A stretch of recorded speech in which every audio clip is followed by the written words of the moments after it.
This is a special edition of Late Night Health. I'm Mark Allen. I'm really honored to spend some time with my friend Angel Ribo. He is known as the CEO Confidant.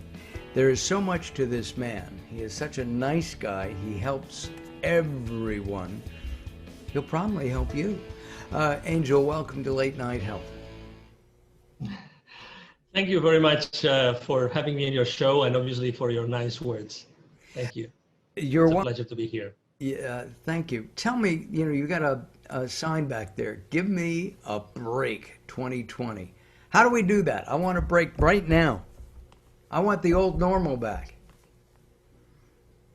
Okay, it's very simple. You just have to help yourself to create it again, which is easier said than done, right? But yes, so it was actually three weeks ago I started to post, and I posted this with different visuals, but I started to post online. As you know, I'm very active on LinkedIn because that's where my audience is. I started to actually post "Give Me a Break 2020," right? Because I definitely was listening to my audience, and everybody was saying the same thing. I wish. But it is what it is. It's what we have, and that's what we have to deal with. So I started to post this "Give Me a Break," and definitely let's say that a lot of people liked it when I did it. So in order to answer your question, let me tell you something. So the first thing is probably, why don't you start analyzing yourself? Where does this break need come from? Why do you need it? What are those things that are inside of you that make you think that you need the break? I'm not saying I don't have that need. And actually, I think that one of the main reasons why I was posting this so many times is because I personally am the first one needing a break. But what I would recommend, and I would have been recommending to my business partners and clients, is what is inside of you, which is actually shouting, like screaming, I need a break, I need a break. What's that thing? So what is that resistance being built? That's how I like to describe it. What is that resistance being built that you need to explode? I remember when I was in middle school, you probably remember that too, we were studying that concept of entropy, which is the level of disorder of a particular system. I think that the disorder in our systems has increased. How do we deal with that increasingly disorder in our lives is probably the same as the answer to why or how can we get a break. Do you need a break? You're very active in general, and he's shaking his head. Yeah, I need a break. What do you need a break from? So I have to tell you that I'm in denial, right? Because there's several people very close to me, they've told me I need a break, but I refuse to take it. And let me tell you why I refuse to take it. That happened to me also in 2009, interestingly enough, which was I was so proactively acting upon what I saw, the opportunities I saw in front of me, that I just couldn't stop. Literally, I just couldn't stop. Right now, since all this started, I'm growing my team, I'm growing my customer base, I'm growing so many things. And every single night I work, right now I'm working on 2 shifts for myself, but in 2 shifts. One is from 7 until 4 p.m. And the other one is from 7 p.m. until midnight, 1 a.m. every day. That's a true story, honestly. And I feel so energized. I feel so right? I feel so powerful, and I'm building so many things, and I'm training so many people on my own team, onboarding so many people that I feel so powerful. So I am completely in denial. To your question, people around me say, yes, Angel, you need a break. You need a break because, that's how much you can do. That's how much you can accomplish.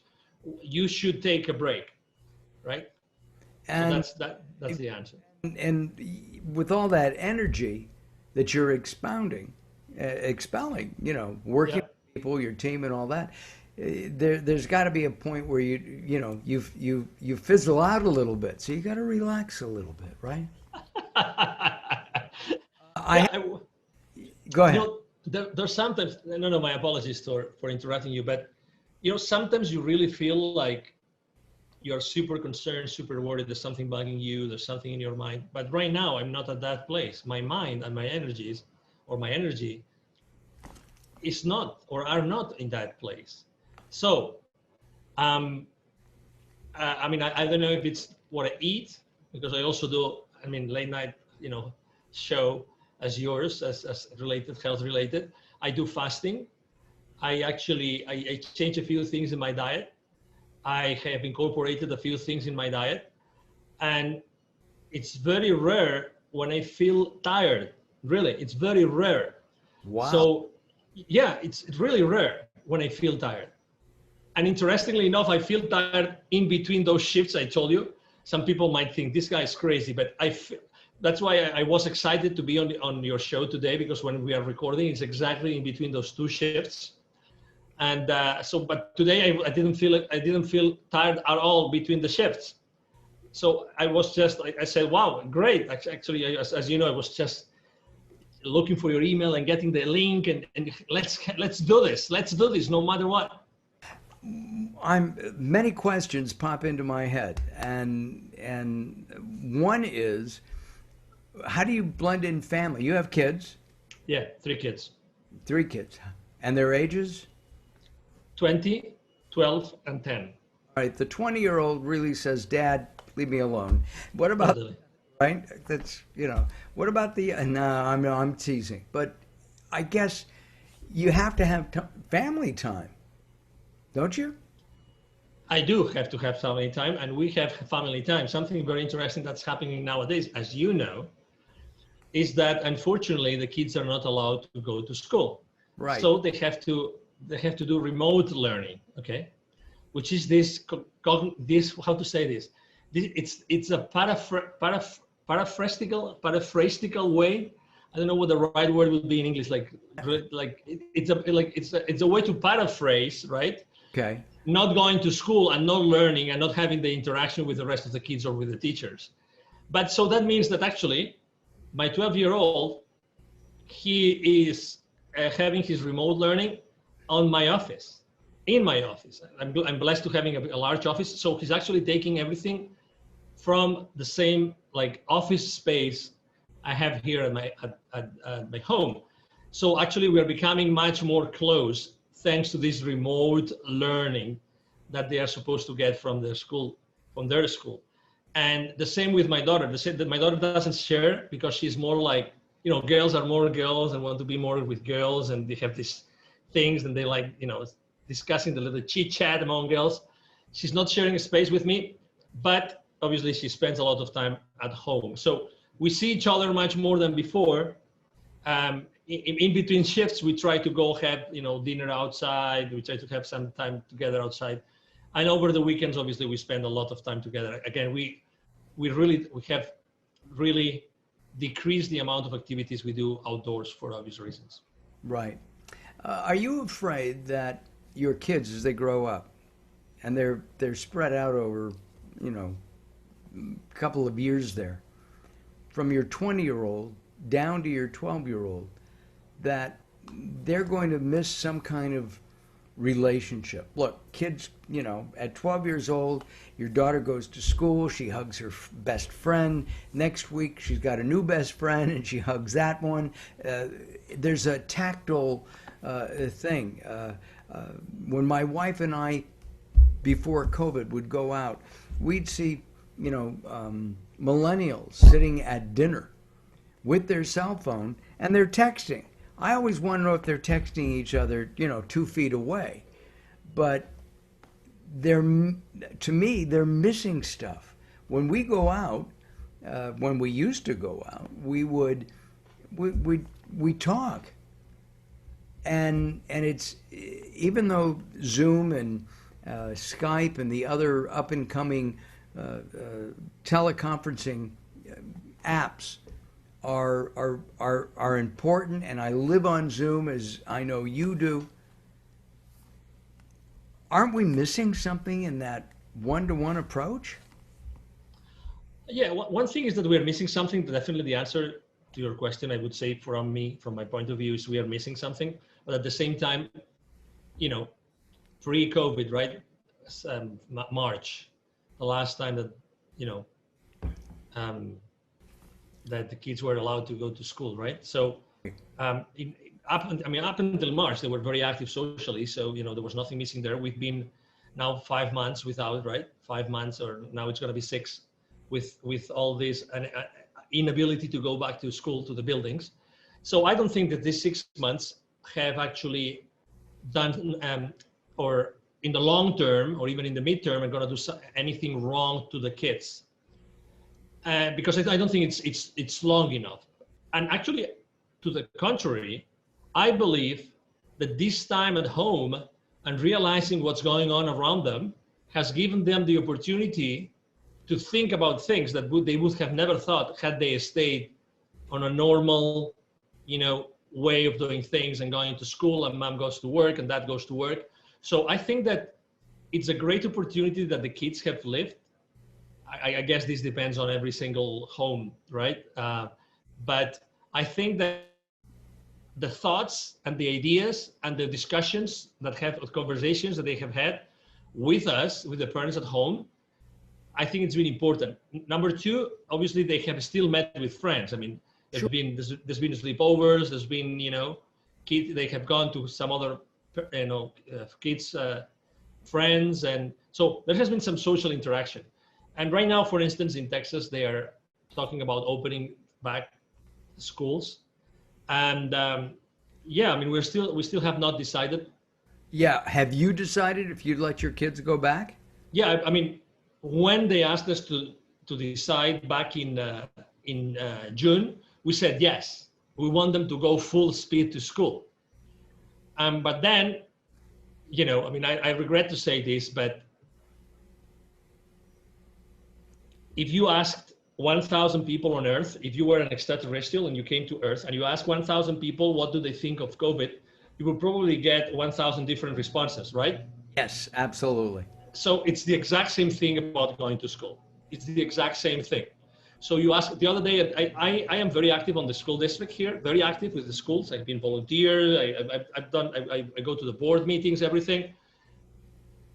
Every time I ask the same question to different officials from the same school district, from different campuses, I get different responses every single time. Every single time. I'm going to give you an example. Sure. I'm going to give you an example to your question.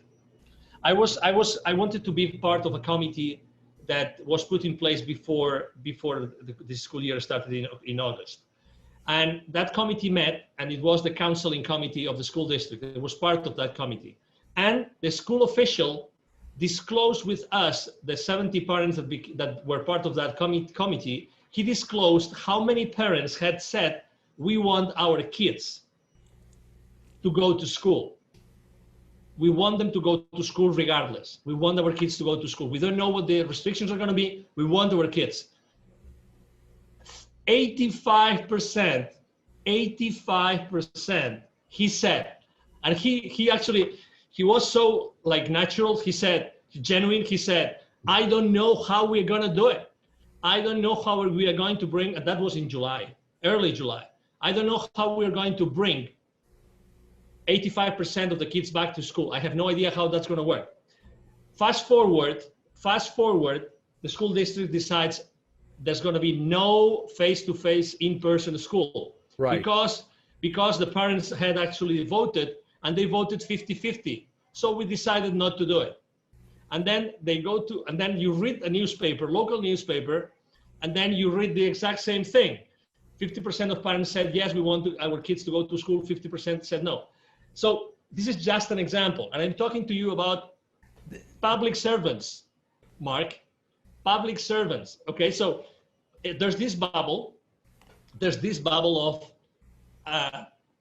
common, I'm not going to say consciousness, common knowledge, right, created by, organizations, by media of all kinds of media, right? So there's this bubble, and we all try to get information and to download information from that bubble, okay? So, oh my God, where do we live? What's the reality that we are living in, Mark? There's one word that comes to mind, Angel, and that word is confusion. Right? Because we don't know. If my kids were of school age, I don't honestly know what I would do. And I really don't. I don't know if I would send them to school because it's scary, right? I have a friend whose wife was working. She came down with what she thought was a cold, got a test, took 3 days or 4 days to get that test back. She has COVID. He has, what does he do, right? How does he not help spread it? Somebody's got to go to the market. And it's hard to get delivery. Where here in Ventura County, California, where I live, I know that it can be difficult to get food picked up. And frankly, I don't know if I want somebody touching my tomatoes before I touch them. I mean, it's just honest. I think that what happens in a pandemic is that people, as I said, get confused. And at the same time, nobody knows what to do. To me, that's the scariest part. And I think what we have to do is what you teach. Angel and I have been in several different sessions together. And my understanding is you're teaching consciousness rather than confusion. And so in teaching consciousness, being open to people, being open to messages from the universe, God, I think that's important. And I think it may be especially important right now because we need that break. We do need that break. Mm-hmm. Yes, we all need that break. There's confusion, and confusion is how to say this again. Besides posting on "Give Me a Break 2020," I also the most common subject matter I've posted about is building bridges. Right. When you are in the world of business, and I started in Europe, and I've been since then always working like business to business. When you work with business leaders, right, they have always been exposed to a lot of distraction, a lot of details, a lot of disorder, a lot of confusion, right? And how have they dealt with this? How did they deal with similar situations before this all started? And I think that the response never before is inside of them. You were explaining a specific situation and the challenges behind that situation, right? So my question is, what could we do all together? What can you, Mark, together with me and many other people, what can we do together to put an additional source of clarity in the lives and the minds of these people that are listening to us? What can we do? I think clarity is a great word because we all need clarity. The way that different countries and the different governments are clarifying to their people. I still don't think the United States has clarified. There's too many. There's no. Here's what we're going to do. I was talking to somebody in Australia a few days ago, and apparently the PM, Prime Minister of Australia, has made the following statements. If and when a vaccine is developed for COVID-19, it will be given free to anybody who wants it. And I don't see that in the United States. I see Big Pharma saying, let's make some money. That's confusing to me, right? And well, let me add something. Again, with all due respect to everybody, again, I think that it's funny because last night I was thinking about this chat with you today. Right. And I was thinking, there has to be, Mark picks the most extreme, no, just an example, okay? So you pick the most extreme pro-vaccine liberal, blah blah blah. You name it. You pick the adjectives, and I pick the most conservative, you know, person in the world, anti-vax, whatever, and I bring it to the table. You bring yours to the table.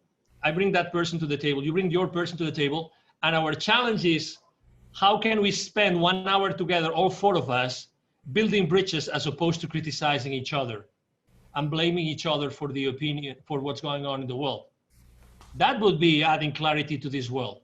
It would. But can you get people to sit down like that? Absolutely. Yeah. I think that the challenge will be yours. I think that the challenge is not for you to find it.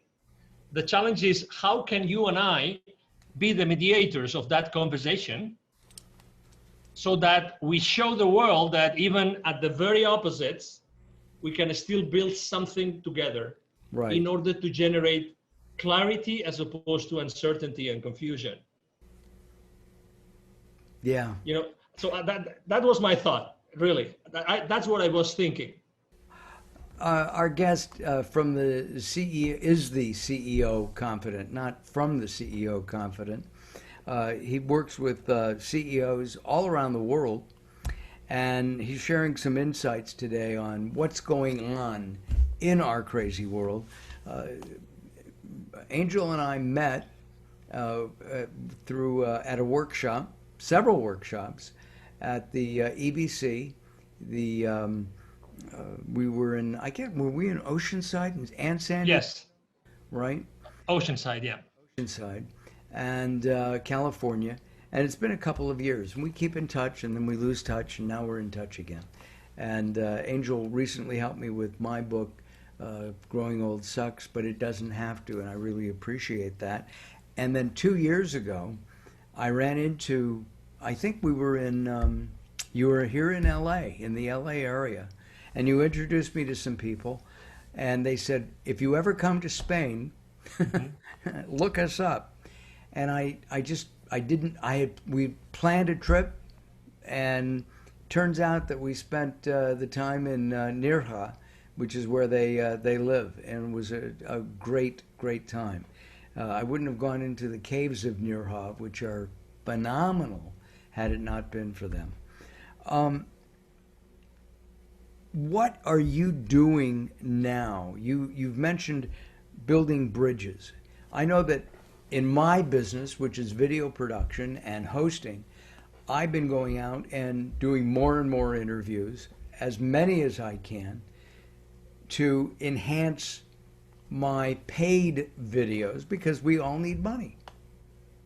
So what kind of building bridge techniques have you developed so that people who are used to flying from Dallas, where you are, to Philadelphia to make a sale, they're now doing it through the computer? Mm-hmm. So the first thing I've done is I kind of tweak my strategy of what kind of content I share online. That's the first thing. Okay, so I have been more on the side of, personal, immediate, taking action kind of posts, in which the content is very simple, the ideas are very simple, they're very easy to digest graphically and visually, but they always have a message. And I have to tell you, people consistently, my audience consistently appreciates the fact that I'm not talking about complex things like as I used to do before. I'm now talking about more self-help motivational stuff, much more than business related, which I still do. But I think that people need more than ever, because they spend more time online. They need to hear, they need to listen and to read things more closer to their hearts. That's number one. Number two, and you mentioned it very well, it's funny how the stars align themselves. And, Mark and I had not spoken for a while, but, suddenly 3 or 4 different media like yours have picked up on me about conscious leadership. Totally. And actually that wasn't, I didn't have a branding campaign, positioning campaign like in the background, like pitching media, or no, it just came to me. It just came to me because probably what I was posting and when people see my videos and see my interviews and see my podcasts or see my content online, they know what I stand for. So, and again, going to the world of business, because as I said before, I work at the business to business environment or arena.